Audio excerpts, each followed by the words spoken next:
With me, my guest is Tonye Cole, the co-founding CEO of Sahara. Just the news filtering through this morning about Brahim Masekela. He had a big influence in West Africa. He did. And music is something that crosses across cultures, you know, and it brought South Africa, West Africa, Hugh brought Africa together. And so we really, really are going to miss him. And you've been here for a day or so now, picking up the issues in Davos. What's the feeling you're getting as an African businessman?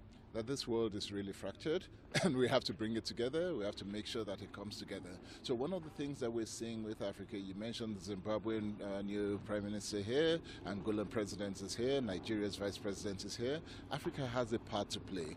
This world has to come together, and so what we're discussing here is how do we bring the world together so that we can actually begin to speak about the things that really matter.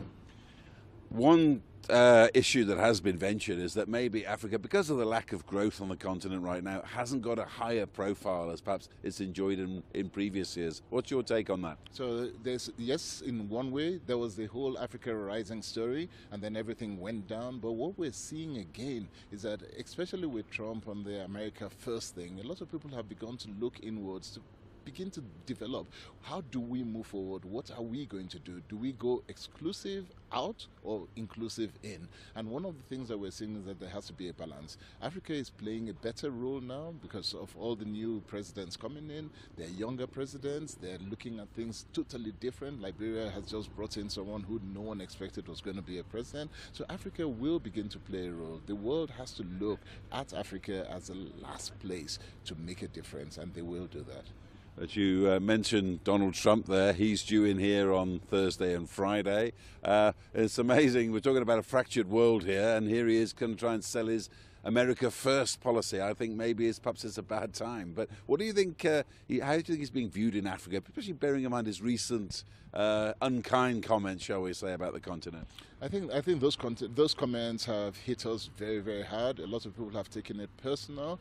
And one of the things that comments like that do, it also makes you look inwards and you say, are you going to live by the tag that others give to you, or are you going to make a difference? And one of the things that we have determined as Africans is that we're going to make a difference. We're going to take Africa and hold Africa in our hands.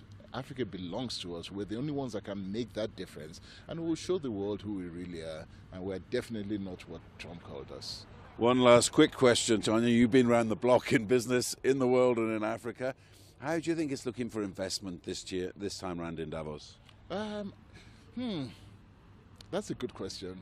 I think the investment climate has begun to pick up. Nigeria is out of recession, which is a good sign. Ghana is growing a bit. Ivory Coast is growing. So as far as I'm concerned, Africa has begun to come out of that.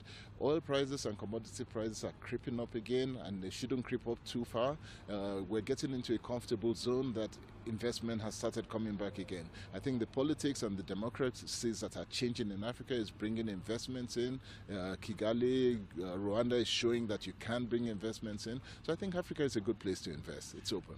And lastly, very briefly, the country of your birth, Nigeria, with all the changes that have been happening there in the last year. What's your quick take on it? We're in a political year, so this year... business year, yeah. In a business... Well, business and politics in Nigeria are very, very closely entwined. So what we're going to see this year is that you're going to see a lot more investment ahead of what's going to happen in 2019. So I think this is a good year for business in Africa. It's a good year for business in Nigeria.